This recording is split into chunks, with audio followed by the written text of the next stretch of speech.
Meus irmãos, nós vamos então abrir a palavra de Deus no texto de Lucas, capítulo 5, versos 12 a 16.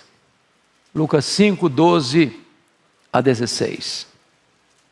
Aconteceu que, estando Jesus numa das cidades, veio à sua presença um homem coberto de lepra.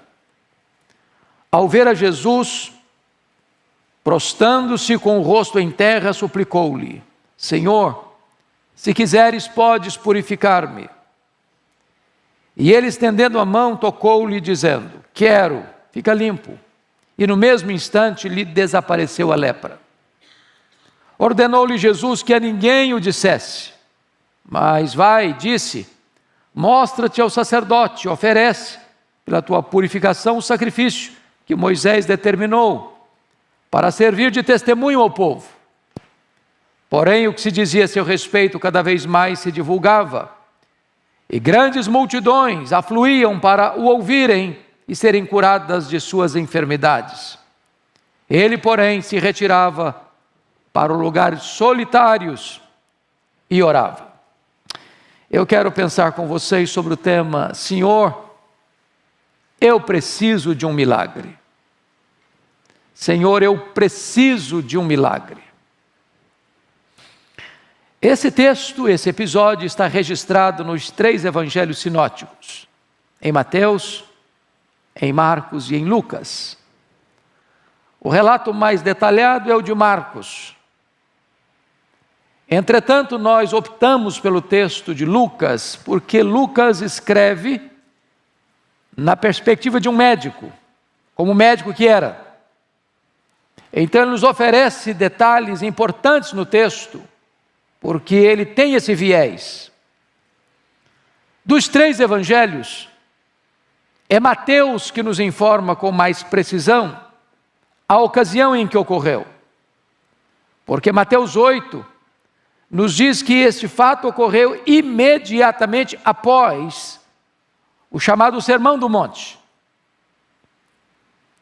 E diz a Bíblia que quando Jesus então desce desse monte, vem este homem, nas palavras do Dr. Lucas, coberto de lepra. E diz Mateus que ele vem e adora Jesus. Marcos diz que ele vem e se prostra diante de Jesus, de joelhos. Aqui em Lucas diz que ele se prostra na presença de Jesus, fazendo uma pergunta, um pedido, um clamor, na verdade. Senhor, se tu quiseres, tu podes purificar-me. E diz Marcos que Jesus, profundamente compadecido dele, disse: Quero, fica limpo. Mas antes disso, nós somos informados que Jesus o tocou. Tocou-lhe, dizendo: Quero, fica limpo. E imediatamente ele ficou limpo. E Jesus deu uma ordem para ele: agora você vai ao sacerdote, faz a oferenda que é legal, que é de direito, que está prescrita na lei. E o homem, em vez de ter feito apenas o que Jesus mandou, Jesus deu uma ordem para ele: não fala nada para ninguém. E ele saiu a propalar. Diz Marcos que o impacto foi tamanho que Jesus não podia entrar mais publicamente nas cidades. E então as multidões vieram a Jesus para ouvi-lo, para serem curadas. Mas Jesus se retirava para lugares ermos e orava. Com base nesse texto, eu quero tirar daqui 6 lições para o nosso ensino nesta tarde. A primeira coisa que esse texto descreve, irmãos, é o doente. Veja comigo, por favor, o versículo 12. Aconteceu, estando ele numa das cidades, veio à sua presença um homem coberto de lepra. É curioso que Lucas, que é médico, diz que esse homem não estava apenas leproso, porque tanto Mateus como Marcos disseram que ele era leproso. Mas Lucas vai um pouco além e diz que o homem estava coberto de lepra. O que significa isso? significa que ele estava no estágio avançado da enfermidade. Havia mais de 70 doenças de pele na época, chamadas de lepra. Algumas delas curáveis, outras incuráveis. O problema deste homem é que ele não está apenas leproso, ele está coberto de lepra. Quando alguém era diagnosticado com lepra, primeiro, ele não podia ficar mais em casa. Segundo, ele tinha que ser isolado. Terceiro, ele tinha que se vestir de trapos. Quarto, se alguém tentasse se aproximar dele, ele tinha que gritar: maldito, leproso. Quinto, nenhuma pessoa com lepra podia ser tocada, porque a lepra é uma doença contagiosa. Então ele vivia no ostracismo, sem esperança, vendo a morte ir destruindo o seu corpo, deixando o seu corpo chagado, transformando o seu corpo numa chaga viva, numa chaga aberta. Esse homem nada mais era do que uma carcaça humana. A lepra era considerada uma maldição, não apenas uma doença qualquer.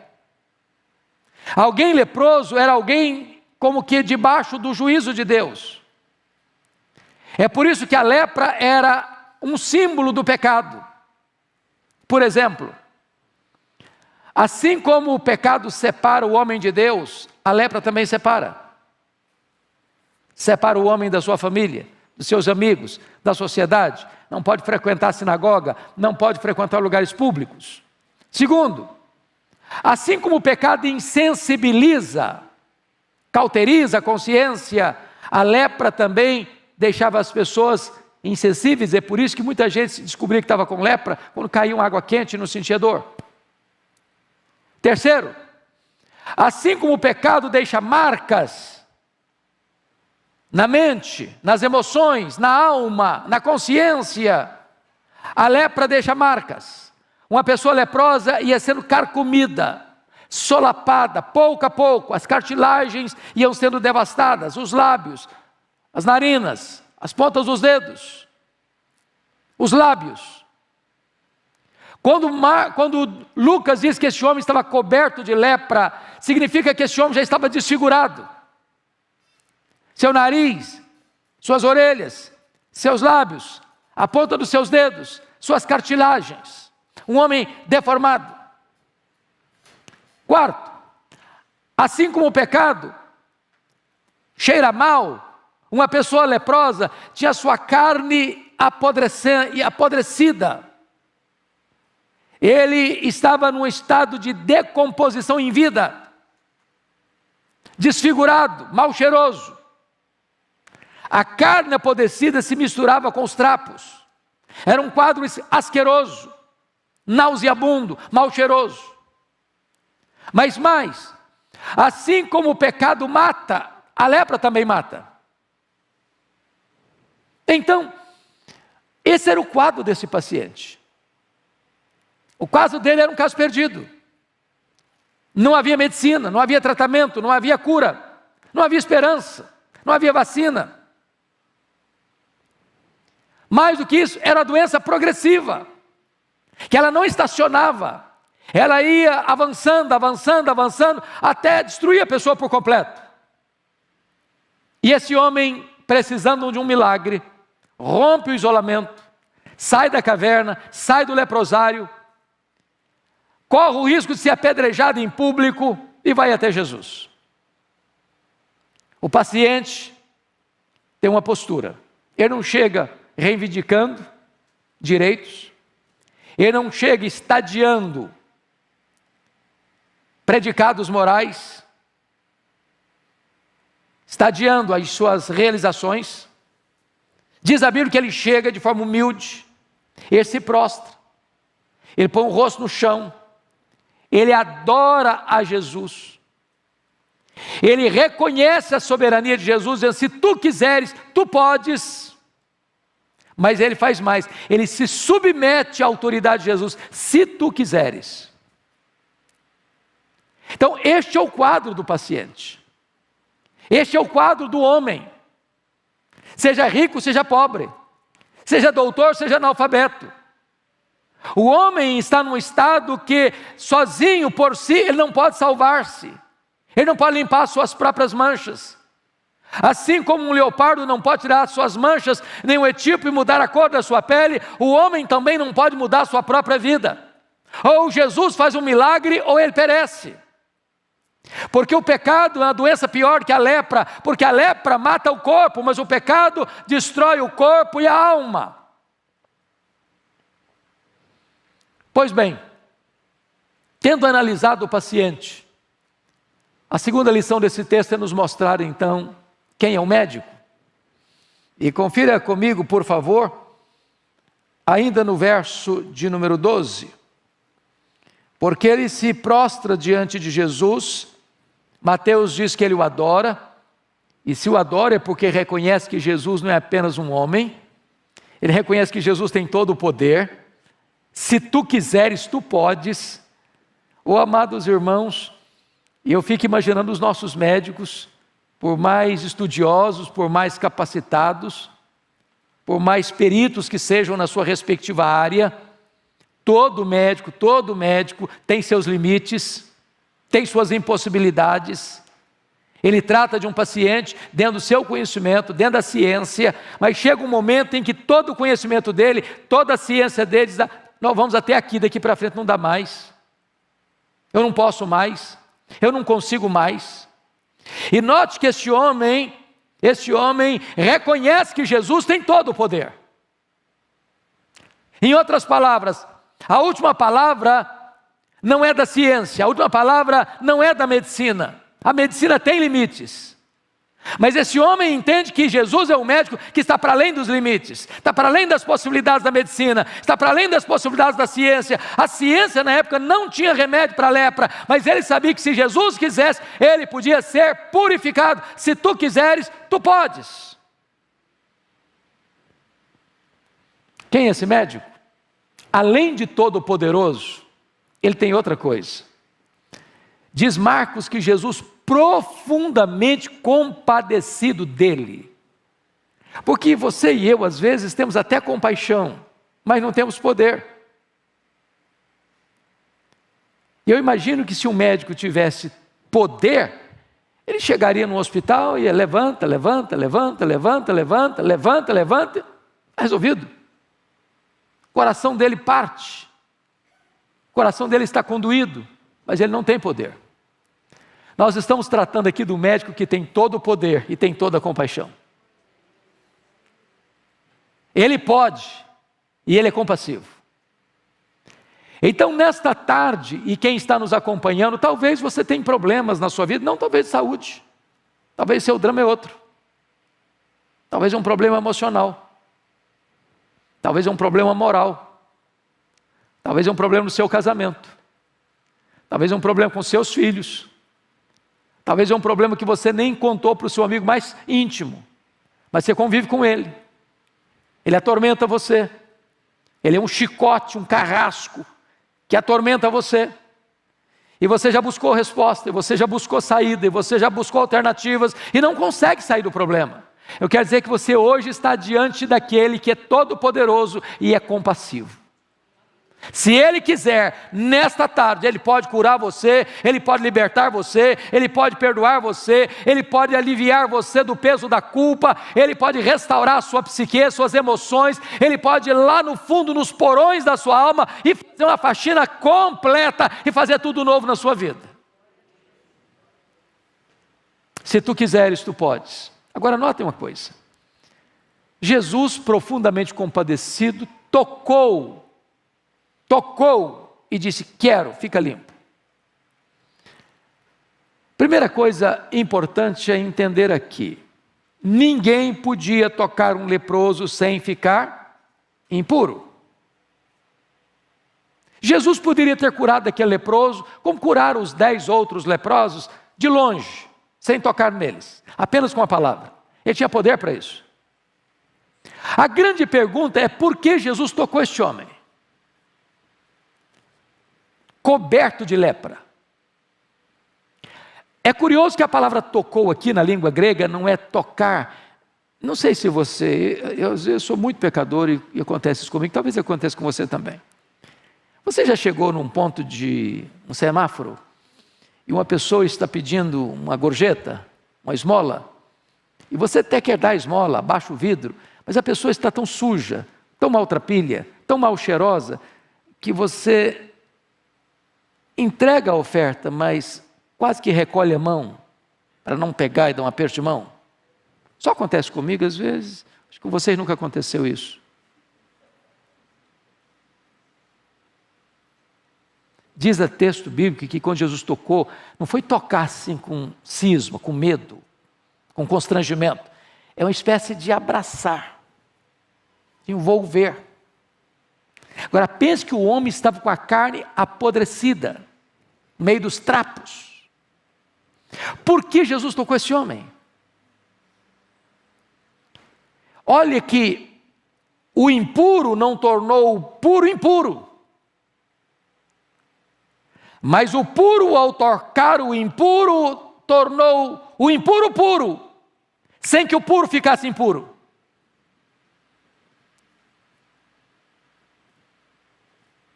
Quando Jesus tocou aquele homem, ele está dizendo o seguinte para ele: olha, não importa o seu estado, eu me importo com você. Não importa quão longe você tenha ido na sua enfermidade, não importa quão devastado você esteja pela lepra, não importa quão mal cheiroso você esteja, para mim você tem valor, para mim você é importante, eu me importo com você, e eu encontro uma doença mais devastadora em você do que a lepra que destrói a sua carne. Você tem uma dor mais profunda na alma, a dor de ser um ser rejeitado, jogado fora, na lata do lixo da história, sem ninguém olhar para você, sem ninguém se importar com você, sem ninguém encostar em você, sem ninguém estar perto de você, pois eu quero estar perto de você, você tem valor para mim. Jesus ama você. Não importa a sua condição, o seu estado, como você está, Ele ama você, Ele se importa com você. Esse é o médico dos médicos. Mas há uma terceira verdade nesse texto. Primeiro, o paciente; segundo, o médico; terceiro, a cura. A cura. Veja comigo, está escrito aí. No versículo 13. E ele, estendendo a mão, tocou-lhe, dizendo: quero, fica limpo. E no mesmo instante lhe desapareceu a lepra. Jesus quer e Jesus pode. Às vezes eu quero, mas eu não posso. Mas Ele quer e Ele pode. Qual a sua necessidade hoje? Talvez você veio para cá hoje com uma necessidade, pedindo a Deus um milagre.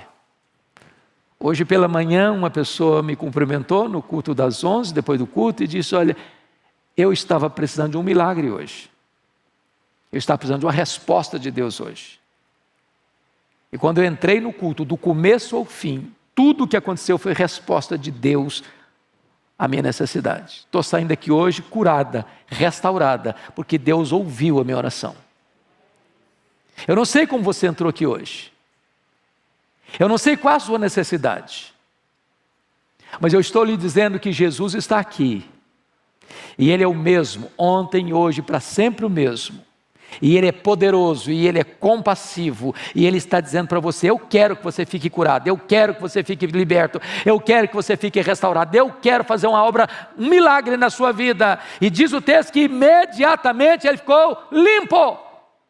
Não foi a crediário, não foi a prestação, não foi em doses homeopáticas, foi um ato instantâneo e completo e cabal, no mesmo instante. É isso que Jesus Cristo pode fazer na sua, na minha, na nossa vida nesta tarde, uma cura completa. Mas aí vem a quarta lição do texto, por gentileza, olha comigo, no versículo 14, ordenou-lhe Jesus que a ninguém o dissesse, mas vai, disse, mostra-te ao sacerdote e oferece pela tua purificação o sacrifício que Moisés determinou para servir de testemunho ao povo. Aqui a palavra testemunho, paciente, médico, testemunho. Por que Jesus não mandou esse cara para casa?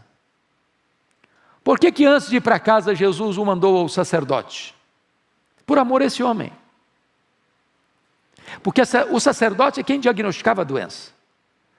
O sacerdote é quem dava o alvará de licença, a carta de alforria, o atestado de cura, para que ele pudesse legitimamente voltar para casa, voltar para o trabalho, voltar para a sinagoga. Se esse homem chegasse em casa, pulando de alegria, dizendo, estou curado, estou curado, estou curado, provavelmente a mulher dele correria dele e os filhos também. Mas quando ele vai ao sacerdote, e o sacerdote o examina, e o sacerdote o declara de fato curado, com todas as garantias da cura, então ele está credenciado, habilitado a se reingressar na família, na sociedade, na sinagoga. Em outras palavras, meus irmãos, os milagres de Jesus são públicos e verificáveis. Tem muita gente fazendo propaganda de milagre hoje, subjetivo. O cara chega e diz, está curado. Aí o cara pensa que está curado, e volta para casa, os sintomas estão lá, a doença está lá, vai fazer o exame, está lá de novo, daqui a pouquinho o cara morre. Porque são propagandas. Mas Jesus não, quando ele diz está curado, você vê a evidência. O leproso está limpo, o paralítico anda, o cego vê, o surdo ouve, o mudo fala, o endemoniado é liberto, o morto ressuscita. Mas Jesus mostra a necessidade desse homem ir para o sacerdote, para dizer o seguinte, que o que Jesus Cristo fez não foi apenas uma ilusão óptica, foi verdadeiramente um milagre verificável. Mas vem a quinta lição, que é o impacto disso. Olha o verso de número 15, por favor. Porém o que se dizia a seu respeito, cada vez mais se divulgava. E grandes multidões afluíam para o ouvirem e serem curadas das suas enfermidades. Quem nos deixa mais claro no entendimento desse assunto é Marcos. Porque lá em Marcos, Jesus dá uma ordem expressa. Não fale nada para ninguém. Parece que essa ordem de Jesus é muito complicada de cumprir. Porque imagina você, um cara que está sentenciado à morte. Está no corredor da morte. Está morrendo a crediário. Ele é uma carcaça humana. De repente ele olha para o corpo dele, não tem nem cicatriz. Você acha que vai ficar calado? Ele saiu a proclamar. E o impacto do testemunho dele foi tal, que isso mexeu com as pessoas, mexeu com as multidões.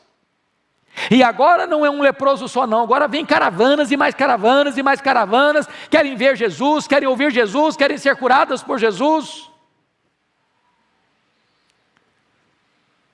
E esse homem me constrange porque Jesus deu uma ordem para ele, fica calado. E ele falou. Aí Jesus para nós diz assim, fale, e a gente se cala.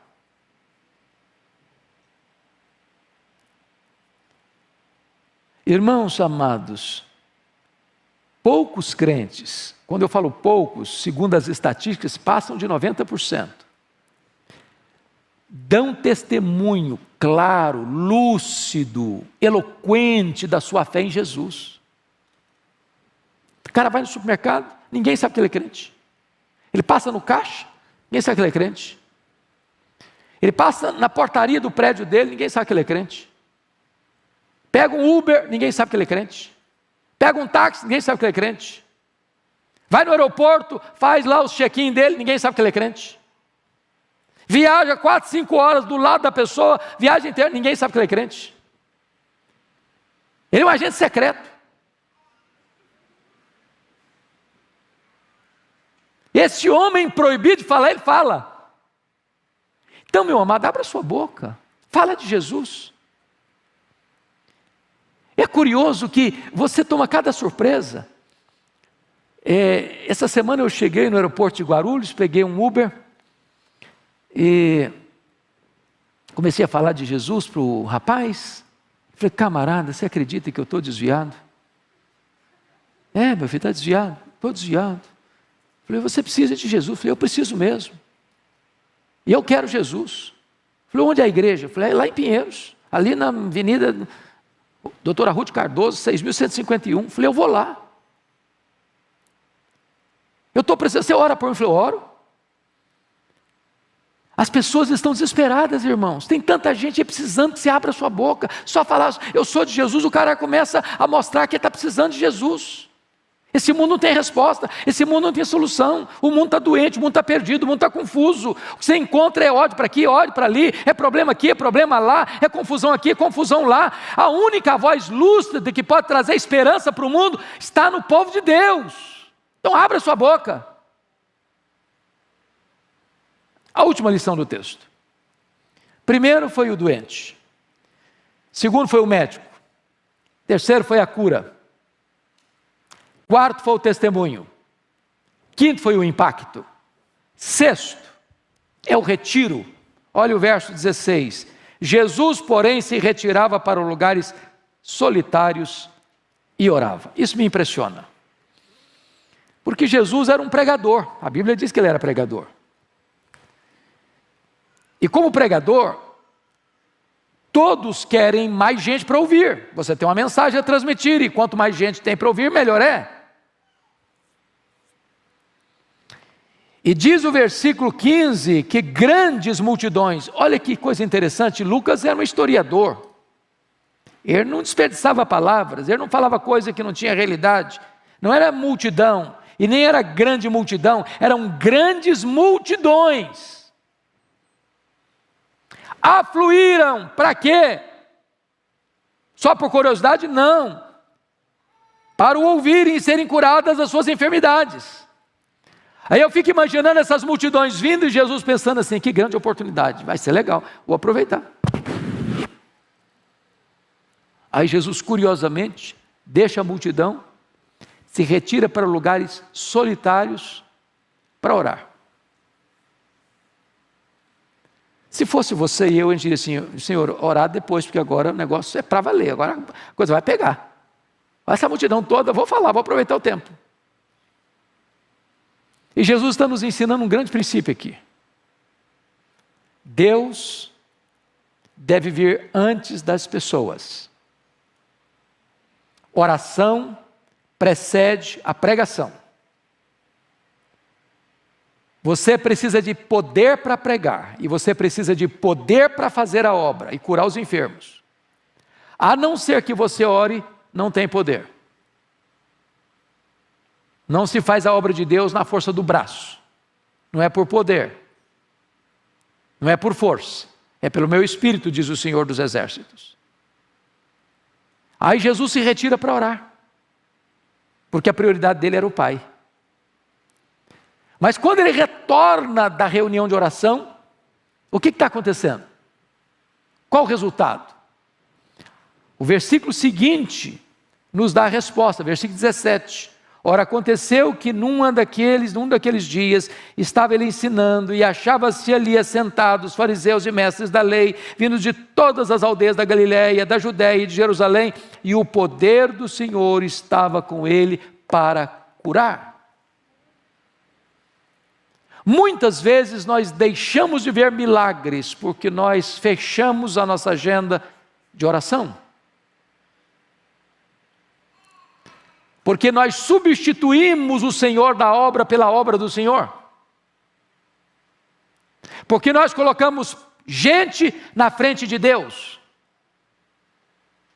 E eu quero encorajar você, meu irmão, a buscar em primeiro lugar a Deus. E o resultado é que você vai ter mais eficácia para fazer a obra de Deus.